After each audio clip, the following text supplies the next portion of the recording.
여행은 아는 만큼 더 보이고 준비한 만큼 더 알차다.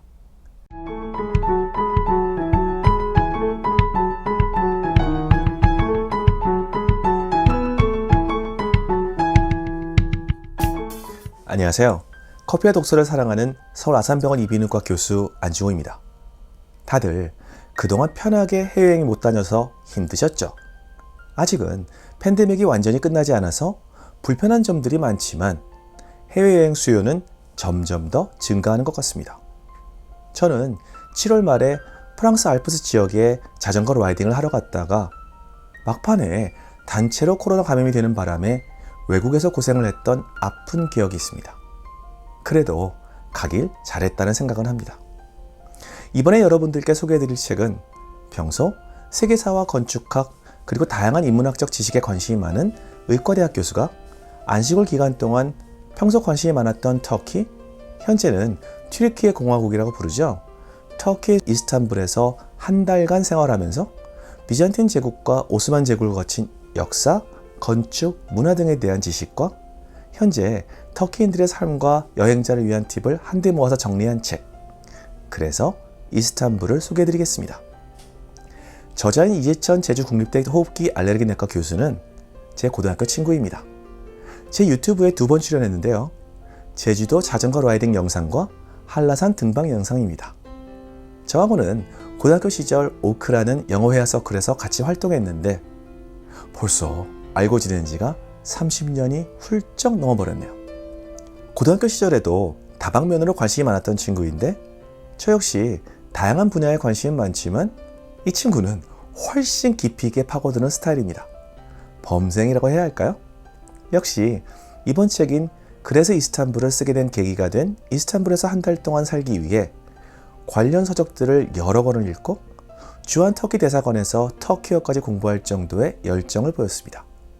그래서 대대손손 살아온 현지인에 비할 수는 없겠지만 나름 스쳐가는 이방인의 겉핥기식 감상평이 아닌 깊이 있는 글이 나왔다고 생각합니다. 책은 5개의 파트로 이루어져 있는데 파트 1에서는 저자와 이스탄불의 인연, 이스탄불 한 달 살기를 준비하기까지의 과정을, 파트 2에서는 터키의 문화 배경 등에 대해서, 파트 3에서는 비잔틴 제국의 건축물, 파트 4에서는 오스만 제국의 건축물과 각 시대별 역사적 배경 지식을, 그리고 파트 5에서는 터키의 다양한 사람 사는 이야기들에 대해서 기술하고 있습니다. 터키를 여행할 목적에서라면 파트 5만 충분히 사전 공부가 될 것 같고 이스탄불에서 만나는 수많은 건축물들에 대한 정보가 파트 3와 4에 자세히 정리되어 있습니다. 저 같은 이과생이 쓴 글이라서 좀 딱딱하게 느껴질 수도 있겠네요. 저자는 여러 챕터들 중 특히 아야소피아에 대해서 집중적으로 기술하고 있는데요. 터키의 상징과도 같은 아야소피아는 비잔틴 제국에서 오스만 제국, 그리고 지금의 터키에 이르기까지 1485년간 같은 자리를 지켜왔기 때문에 용도와 불리는 명칭 역시 변화해 왔습니다.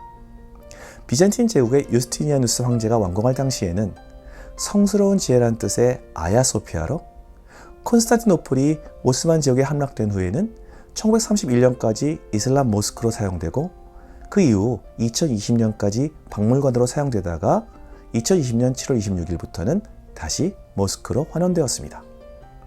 마침 아야소피아가 모스크로 환원된 시기가 팬데믹이 한창인 때라서 팬데믹 이전에 방문하셨던 분들이 감상할 수 있었던 비잔틴 시대부터 내려오던 화려한 금장 모자이크 화들을 이제는 더 이상 감상할 수 없고 정면 천장의 모자이크화 역시 흰색 천으로 가려져 있다고 합니다.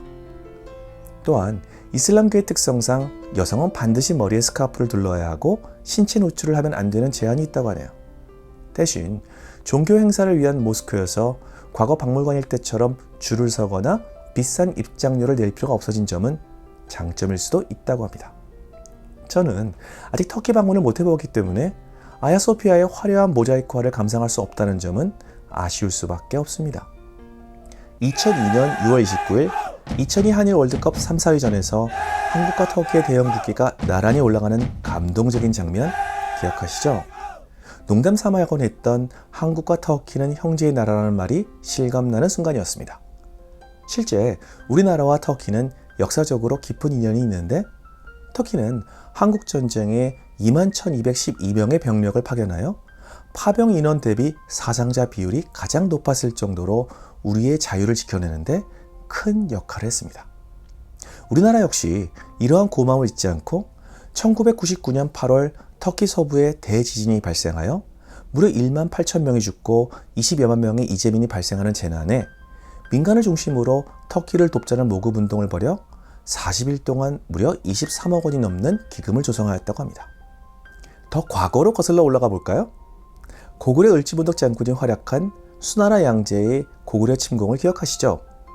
당시 중국 동북부의 맹주 고구려가 돌궐 제국과 친하게 지내니까 불안한 수양제가 고구려를 침공했다가 오히려 호되게 당한 사건입니다.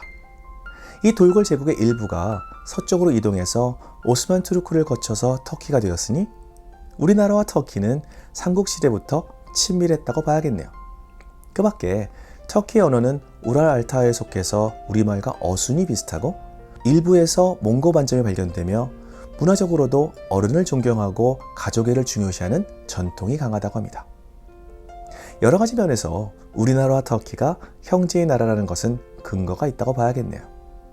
그래서 이스탄불의 저자 이재천 교수는 평소 특히 건축 분야에 관심이 많았는데 그래서 그런지 이 책에는 우리에게는 다소 생소한 비잔틴 제국과 오스만 제국을 거치면서 다듬어지고 완성된 여러 건축 문화에 대한 자세한 설명과 분석이 들어있습니다. 건축에 아주 큰 관심이 없는 저도 직접 가서 보고 싶은 생각이 들게 합니다. 여행은 아는 만큼 더 보이고 준비한 만큼 더 알차다.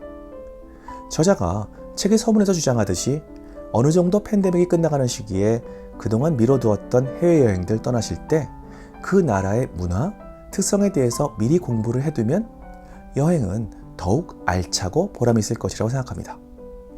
이 책에는 특히 이스탄불과 주변 도시 곳곳의 사진들, 건축물과 문화 관련 사진들이 넘칠 정도로 풍부하게 실려 있어서 책의 내용을 이해하는 데 많은 도움이 됩니다. 제가 책을 출판해봐서 좀 아는데 이 정도로 많은 수의 컬러 사진을 실었으면 꽤 많이 판매가 되어야 할 텐데 말이죠. 저는 일단 주변 지인들 나눠주려고 10권 주문했습니다.